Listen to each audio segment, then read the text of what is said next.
Welcome to Woodworks. Today we're going to be building a wine rack out of recycled pallet wood. This is a great way to reuse something that would otherwise be thrown into a landfill. So what we have here is a square wine rack, and what we're going to do is we're going to cut all of our pieces that we have planed ahead of time. We've gone ahead and sized them down, so we just have to cut them to length and then we can nail them all together.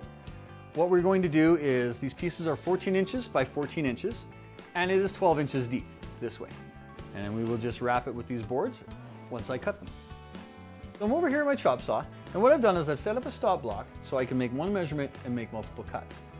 I've squared up one side. Now I'm just going to slide this over and cut it to length.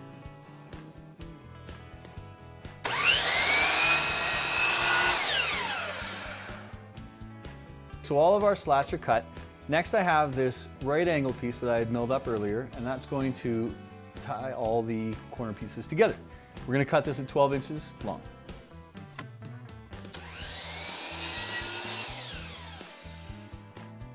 So we have all our parts cut and everything's back here at the workbench. What I'm going to do now is I will glue and pin these together, and I'm just going to flush up on the end and on the front. And I'm going to be using a 1-inch pin. It's an 18 gauge by 1-inch brad nail, and they're plenty of strength with the glue. Trust your glue.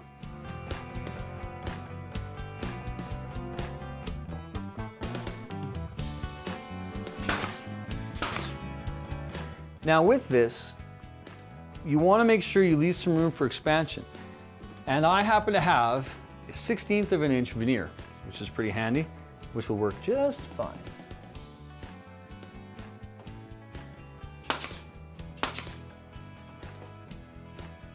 Now you may find with pallet material, there are going to be different widths. So you'll end up with something at the end here. We'll just go over to the table saw and rip it down.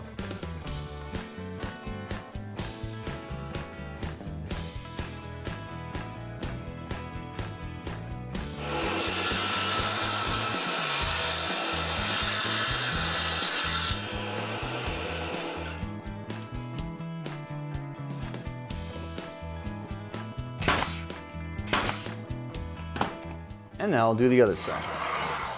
There's one side. So I'll do this again, and then I'll attach the two sides together. So we have our two sides put together. Now I'm just going to run a bead of glue up the edge here and put the pallet wood on the side here to connect the two pieces together. One thing you got to know about pallet wood is you're going to get what you get unless you take the time to joint and plane and straighten everything out. It kind of loses a little bit of the character, and it'll work out just fine anyway.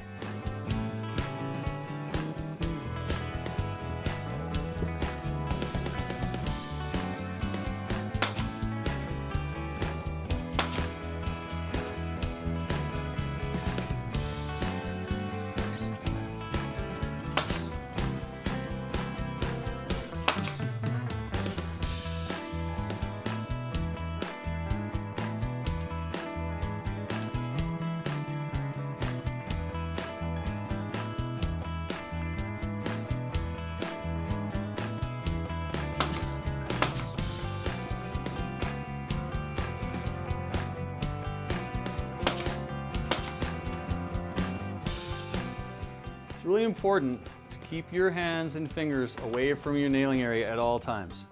Nobody wants to get poked.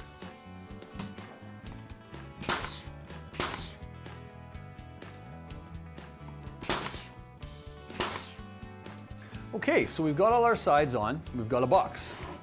Now what I got to do is put it back on it. So I'm going to take a measurement, transfer that mark onto my board, and then go to the chop saw.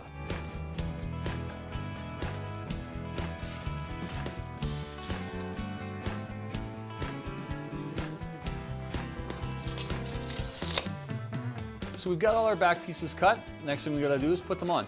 Now what I'm using here is a live edge piece. We're taking advantage of some of the natural beauty of the wood. You may not always have a consistent edge down the side. It's okay, it's just a back. So what we're gonna do is we're gonna set them on here and just space it out evenly and nail them on.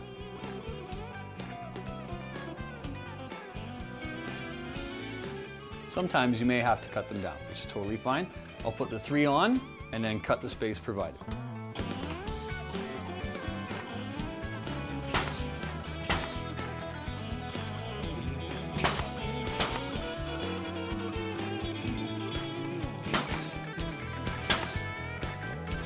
right, so I got 3 pieces on. All I gotta do is take a measurement here. I'm gonna take my smallest measurement and cut it down so I know that it's gonna fit.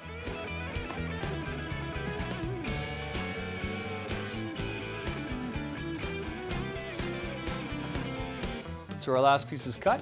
We're ready to put it in place.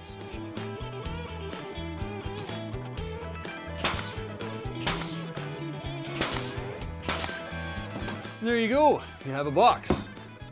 Next, what we're gonna do is I'm gonna cut some angle pieces to go in here, and we'll crisscross them so that the bottles stay up, and we'll just slide them into the back as we move our way out. And all I'm gonna do is I'm gonna just leave square cut pieces, and I'm gonna set it in here and just try and even up where I need to be up here. And I will trace that. And so what we've got here is my square point. So I'm just going to square that off and I'll cut that there and it should fit like butter. All right, so here's our wine rack box. The last thing we gotta do is put the cross pieces in and we can start filling it. I've pre-cut them and I've ripped them into little strips. So all we gotta do is set them in. And I'll push them into the back and just work my way down.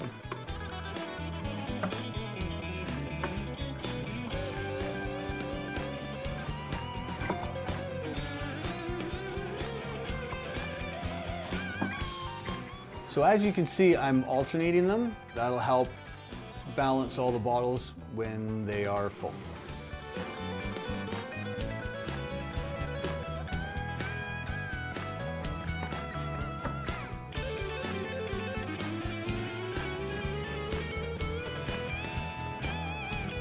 All right, so sometimes you'll have a little bit of space left over.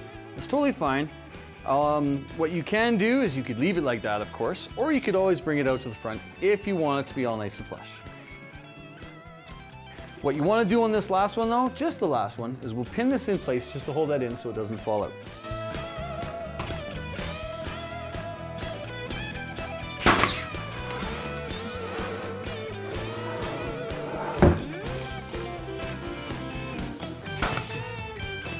All right, there you go. So your wine box is all ready. Now, what you can do is you can always cut your pieces to be flush to the side. I just made them this way because all 4 sides were the same length. It's totally fine to do it the other way. Just make sure you adjust your measurements to account for the thickness of the material. Same thing goes with staining and finishing. Just break your edges, make sure nothing's sharp, and stain it and finish however you like, and you're ready to fill it.